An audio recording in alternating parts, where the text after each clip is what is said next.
Yo, what's up? Welcome to Diverse Clarity, and we're gonna do a little something different. We're gonna start a new segment called Side Conversations. At least that's the working title. We'll see. That may change by the time it comes through.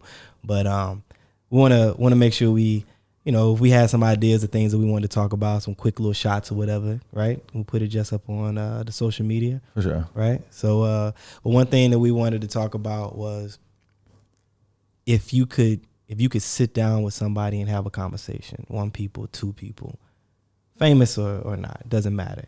Who would it be and why? Well, I've heard a question similar to that, so I would like to say, who are the 5 people that you would sit at your dinner? Who can sit with you if you had the last supper? 5 people. Oh, it's got to be 5. Yeah, that's the question that's most common amongst everybody that's writing, like the 5 people. Really? Oh yeah, but Okay. I have this. I can go with this. Okay, well you go then. Yeah. Because I wasn't even thinking about the. Okay, go ahead. Yeah. So, and I'm going to explain my rationale Right. on the selections or whatnot. But the first one will be Jesus. I picked Jesus because he gets too many praises from this book that causes people to follow him. You know what I'm saying? Like I'm real, like I'm into like why people are following this person. And I grew up believing in Jesus and following him. And when I get older and I figure out that you don't know what he did after like 12 or 13 until he's 32 and he dies at 33, what did he do for so many people to follow him? And it was a story. So I just want to have a conversation with him. And number 2, Muhammad. I feel like he's similar. You know, he was able to bring large groups of people together for peace and to help people, regardless of class. And he made people humble. And I respect that. I didn't know too much about Muhammad before I came here, but I can respect a man that wants it to be better for everybody. Number 3, Buddha. You can see my theme, but I just feel like when people can follow somebody, what happened that didn't allow other people to do what the intentions that we're taught, like what made something, what broke it.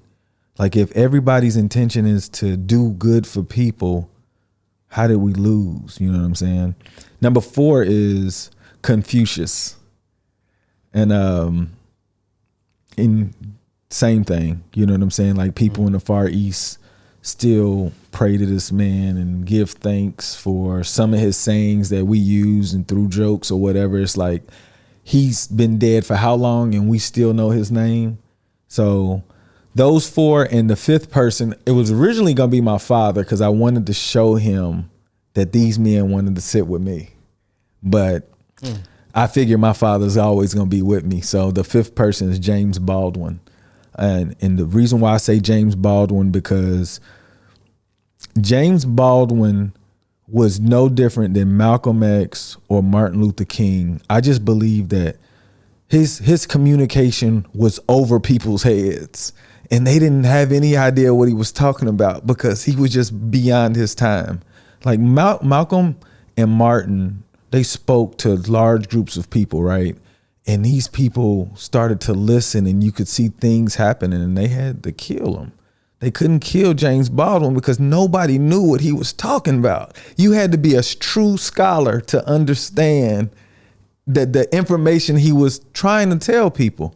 Like I look at some of his interviews and the way that he speaks and I'm like, wow, he's telling us what we should be doing, but his language is just way too advanced. And it's like, that's why I felt like he got to live for so long, because like nobody understood that he was really showing people what was going on, and nobody understood it because they killed Malcolm and Martin. And if you look at his speeches and his interviews, he's saying the same thing. And being that this is my table, I told her that like they couldn't sit with me unless I had the only +1, because I'm pretty sure I didn't tell them no, unless they got a +1. But my wife gonna be with me because I want to show her. This is what I got going on. Yeah. Look who came to eat. Yeah. I told her that too, man. I like this. Yeah, those are my 5, man. Wow. I mean, I definitely see, as you said, the theme behind. Like, I mean, I got to be fair because I don't want to look as if I'm coming unprepared. I know when we discussed this, we were saying like 1, like so. And I only had 2. I was going above and beyond having 2. I will absolutely agree and concur that when you said that, I wasn't for sure if you were talking about the dinner. So when you did it, I thought it was just going to be somebody today. But when you said that to have a dinner with you, I said, oh, he's talking about the thing that I really want everybody to know. So that's the reason why. Like, I do want people to, like, these people, I need people to, if they kind of got more information than people they believed in, they could probably do more good. You know what I'm saying? Instead of just doing what people told us to do. Mine's a little bit more selfish. Like I said, I only have 2, but the first person is Will Smith, and me being the person that I am, and the artist and the creator that I am, and what I'm trying to evolve into, right? And I know I don't know Will Smith as a human being, but it was just the impact that he has had on me in that space. I remember being a kid and watching the Fresh Prince of Bel-Air, and I mean, I can't really say much about his music when I was younger because I wasn't really in that flow of me. I mean, I knew parents just don't understand, right? But like, that didn't really catch me, resonate with you. You know what I'm saying? No doubt. So, but I do know it, and I did like it. But it was when Fresh Prince of Bel-Air came on, and the way that he acted, and like the way that it felt like it was for real, even though I knew it was a TV show.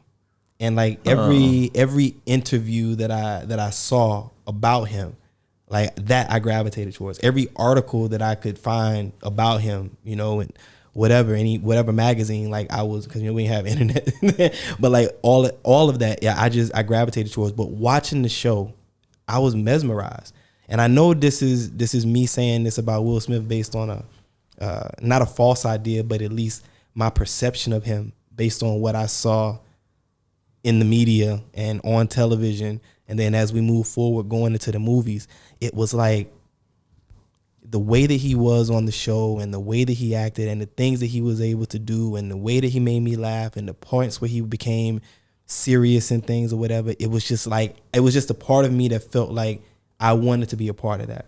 Now, as Will Smith got older and I saw him grow, I saw him go from this silly kid from Philly, right? And being on the Fresh Prince of Bel-Air and never had acted before, and then hearing the story about how he got the job and the things that he did, you know, with acting and doing things with James Avery, and how James Avery used to, you know, may he rest in peace, but how he used to, you know, coach him and all these different things, and like seeing the evolution of, and it was like, wow, you know. And then I'm not mad at Will, but he did marry one of the 2 women that was my, you know, childhood crush. I forgive you. I forgive you, Will. Jada, I'm still here. So, but he's always entertaining. No, I'm just so. It's cool. Nah, for real. I forgive you, Will. It's cool. So, it's cool. You've done well. But you know, but like it was that, and you know so it was the growth. It was the evolution of Will Smith. We watched him grow up. We did. And I felt like, it's weird, but I felt like I was a part of it. Not like that I'm Will Smith, but like just watching it and seeing myself in him. You know what I mean? And wow, and then, man, we did. Like, you don't even think about it though, right? And like, you know, like he's like that's somebody that I plan. I'm sure we'll sit down with him one day. I hope so. But I'm gonna tell you, like like the way that he lives his life, the appearance of it, right? That's what I want to mature into, right? And it's and you know this from working with me and being a friend. Like, I'm very straightforward, and I'm very open. Like, especially once I get to know you, I'm very open, right? And like, it's like Will Smith's, and we talked about this in the episode, Will Smith's vulnerability is like, it's inspiring to me, you know? And I remember when there was the whole scandal about Jada and the singer, right? And this whole thing, and it was the way that he took that on, right? That's one piece, right? But forget the scandal. It's not about the scandal. But why was it a scandal? Why did you say it as a? I just want to know so I can in my head. I say it was a scandal because the way that the media put it out. It was this whole thing about, you know, Jada, the relationship, right? Yeah. That whole thing, right? But what I'm saying is not about that. But in this time, it was just like me, like, looking into, you know, what was happening or whatever, and how he handled it. It's admirable, in my opinion, right? And it was just a part of this growth, a part of this evolution that we talking about the Fresh Prince. What did you expect him to do? I didn't expect anything. I'm just happening to see it. No, I'm saying, like, when you said, like, the way he responded was admirable. Like, what did you expect? Because for you to call it admirable, to me, I wouldn't call it that. I felt like he did what he was supposed to do. Like, that's what Will Smith would do. No different from you. I don't know. No, that's what I'm saying. Like, the way that he pictures his life of me when I see it, right? I expect him to handle himself that way. I honestly have no opinion. Really? Yeah, I don't have an opinion. I just like when I see you, I see you doing that. Like, I see you handling yourself in the way that you always presented it. And like, that's why I said watching Will Smith, the maturity of he wasn't really crazy or nothing, but you can tell he matured as a man.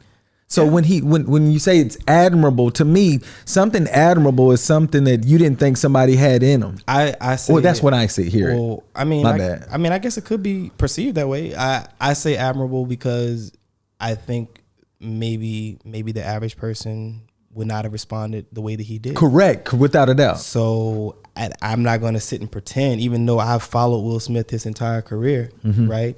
You know, from Fresh Prince to Wild Wild West. Please apologize to the people for that. So, but like, even though, you know what I'm saying? But like, I don't know. Like, I don't know if I could have been that way. I don't know. But that's not what that's not my point, though. So, but my thing is, like, when I look at Will Smith, like, even in the fatherhood, right? Like, I don't know if you know this, but obviously, you know, Will Smith has, his oldest son, and then of course, you know, Jaden and Willow. But his oldest son played football. He did, right? Played football. Now, you remember Jaden was in the Karate Kid, right? Oh yeah, I know that. Right. So he's dope. Man. So when Jaden was in the Karate Kid, and those of y'all don't know this, obviously they were filming in China, and because Will Smith is such, just from my viewpoint, from way over here, not in his life, is a dope ass daddy. He didn't want to miss his son's football games, so he would go to China with Jaden on set while they're filming Monday to Friday, and then he would fly back to, I believe, California. Right? Fly back to California to be there for his son's football games, and then fly back to China to begin, you know, filming for the next week on that Monday. And that's what he did, if I'm not mistaken, for the duration of the football season, or at least the duration of the filming of the movie while the football season was in play. And I guess some people may say, well, he's Will Smith. That's what he's supposed to do. He's got money. He can afford to do it. Just because somebody has the ability to do something financially, or, you know, the opportunity is presented to them, doesn't mean that that's what they're going to do. He made a conscious effort. And it's just like, wow, man, like, this brother... You know, like you said, like that was a part of his life that he revealed to us, the world. You know what I'm saying? Like, because if he never flew back, we would have never known. Right. You know what I'm saying? Right. So he presented, like, it's okay to be, I'm going to show you guys, this is like, if you're wondering Right. what kind of father I am, this is the type of things that I do, because I need to be there I treat them the same. You know what I'm saying? Like I'm going to be here for him, but I'm going to show you I can do this. Right. If I have to stretch myself to show my love, he was willing to present that to the world. And that's why I said I love the way that, he presents himself. Definitely. It's so polished. It is. I mean, I feel like there's kinks in the armor. It's always going to be, but you got to go through something. Right. But the kinks are like are respected and expected and understood. And it's just like, it's almost like you just want to like be, yo, I get it. Well, you know what I'm saying? Like, I don't know, but I just I just feel this way about Will Smith. So it's this. The second person is my grandfather. He's no longer with us, but Charlie Scott. And, where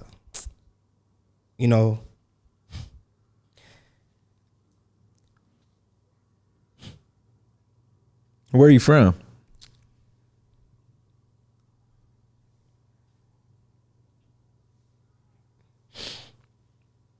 He was a good man, brother. Come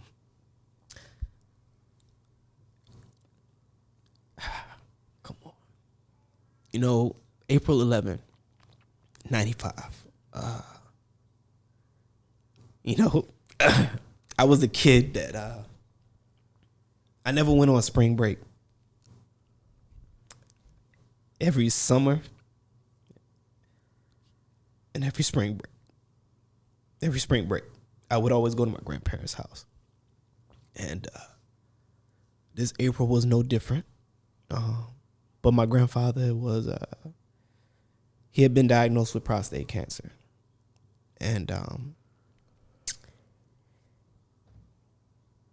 it hit the point where the hospital was like, there's nothing more that we can do. So we just want to make him comfortable. And he was brought home, and they had the nurse that would come and look after him and everything. And at this time, I used to live with my grandparents, but my mother had remarried him. It was, of course, me, my mother, and my stepfather, and we were living in the same city, but not with my grandparents, obviously. And my grandfather was put into my old room in my grandparents' house, right? And like I said, it was